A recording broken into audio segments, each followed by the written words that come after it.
FBR की जानिब से किन कार्स के ऊपर नया टैक्स जो है वो लगा दिया गया है और किन लोगों को जो है वो टैक्स ही अदा करना पड़ेगा, टैक्स की रकम क्या होगी और किन किन गाड़ियों पे कितना कितना टैक्स दिया जाएगा, इन तमाम डिटेल्स के साथ मैं हूं हैदर भट्ट और आप देख रहे हैं मेरा फेसबुक और यूट्यूब चैनल को सब्सक्राइब कीजिए, बेल आइकन को दबाइए ताकि आपको इसी तरीके से इंपॉर्टेंट वीडियोस हमारे चैनल के जरिए से मिलती रहे।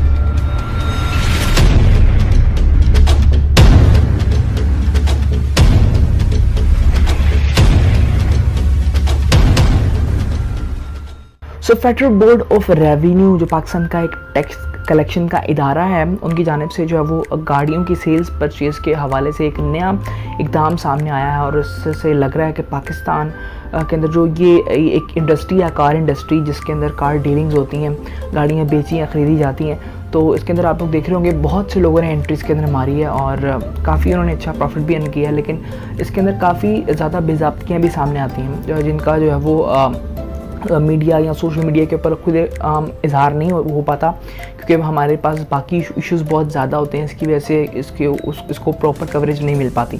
सो इसके अंदर ये होता है कि इसके अंदर जो ऑन मनी का कॉन्सेप्ट है वो बहुत ज़्यादा ख़राब है। सबसे पहले आ जाते हैं टैक्स की तरफ, फिर मैं आपको ऑन मनी के बारे में बताता हूँ। सो टैक्स कितना देना है और कौन सी कार्स के ऊपर देना है। तो सबसे पहली कैटेगरी के अंदर दोस्तों 1000 सीसी तक की जो कार्स हैं उनके ऊपर आपको 50,000 रुपये का टैक्स देना पड़ेगा। और दूसरे नंबर के ऊपर आपको जो इसका टायर रखा गया है वो दोस्तों 1000 सीसी से लेकर 2000 सीसी तक के दरमियान जितनी कार्स आती हैं आपको उसके ऊपर 1 लाख रुपये का टैक्स अदा करना पड़ेगा। और उसके बाद तीसरे नंबर पर दोस्तों आपके पास जो है वो तीसरा टायर आता है जो कि 2000 से ऊपर की जो कार्स हैं आपको उनके ऊपर 2 लाख रुपए का टैक्स जो है वो अदा करना पड़ेगा।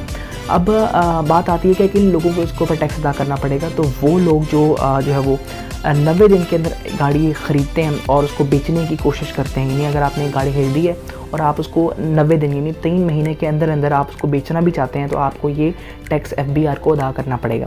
अब इससे फ़ायदा क्या होगा, तो सबसे पहले वापस आते हैं ऑन मनी के कॉन्सेप्ट के ऊपर। तो ऑन मनी पाकिस्तान के अंदर बल्कि पूरी दुनिया के अंदर एक कॉन्सेप्ट होता है जिसके ज़रिए से कार डीलर्स जो होते हैं और जो कार मैन्युफैक्चरिंग कंपनीज होती हैं वो एक उनका पैसे बनाने का एक ये टूल होता है। इस टूल के ज़रिए से वो जो कार यूज़र है, ये जो कार कस्टमर है, ये जो कार ख़रीदने के लिए आया उसे पैसे निकलवाते हैं। वो सिंपली होता यूँ है कि वो उससे पैसे पहले ले लेते हैं, उसको 6 महीने के बाद जो है वो कहते हैं जी आपको गाड़ी मिलेगी। अगर जो है वो यूज़र को गाड़ी उसी टाइम चाहिए तो वो मज़ीद मैक्सिमम पेमेंट उससे ज़्यादा एक्स्ट्रा पेमेंट जो है वो से लेते हैं और उसके बाद जो कहते हैं कि आपको जो गाड़ी मिल जाएगी। मैं तो इसका एक्सपर्ट इतना नहीं हूँ, लेकिन जो गाड़ियाँ ख़रीदते हैं उनको बेहतर समझ आ रही होगी मेरी बात। इस कॉन्सेप्ट को ख़त्म करने के लिए जो गवर्नमेंट है वो अपना किरदार इस तरीके से अदा कर सकती है कि वो टैक्स जो है वो अप्लाई कर दे, क्योंकि दूसरा कोई डायरेक्ट तरीका तो है नहीं इस कॉन्सेप्ट को ख़त्म करने का। तो इस टैक्स के 2 फ़ायदे कौन से होंगे।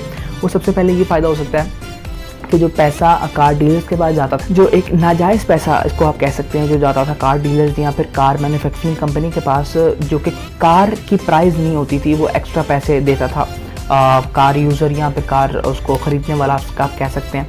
सो वो पैसा अब गवर्नमेंट के पास एज ए टैक्स चला जाएगा। वो टैक्स जो है वो पाकिस्तान के अंदर किसी भी डेवलपमेंट के अंदर इस्तेमाल होगा और उसका फ़ायदा पाकिस्तान को होगा, बजाय इसके कि वो किसी एक बंदे की जेब में चला जाए। दूसरे नंबर पे दोस्तों उसका फ़ायदा ये हो सकता है तो जो ऑन मनी का जो इस्तेमाल करते हैं बहुत ज़्यादा, अब वो ज़रा थोड़े से मोहतात हो जाएंगे। अब उनको पता लग जाएगा कि इस कॉन्सेप्ट के ऊपर एक प्रॉब्लम आ गई हुई है और 90 दिनों के अंदर वो काम नहीं करेंगे। मतलब नई गाड़ी ख़रीदने के बाद वो अगले 3 महीनों के अंदर बेचने की कोशिश नहीं करेंगे, क्योंकि उनको पता है कि अगर हम ये करते हैं तो हमें टैक्स की सूरत में इतनी पेनल्टी देनी पड़ेगी एफबीआर को, उसके बगैर वो गाड़ी नहीं बेच सकते। तो इस किस्म के 2 फ़ायदे जो हैं वो हमें इस टैक्स से नज़र आ रहे हैं। आप लोगों की दोस्तों राय क्या है, क्या इस टैक्स के ज़रिए से हमारे जो कार इंडस्ट्री है हमारी उसको कितना फ़ायदा होगा और क्या इस ऑन मनी के कॉन्सेप्ट को ख़त्म करने में ये टैक्स अपना किरदार अदा कर सकेगा, हमें कमेंट्स में ज़रूर बताइएगा। तो मिलते हैं किसी नेक्स्ट वीडियो में, तब तक के लिए अल्लाह हाफ़िज़।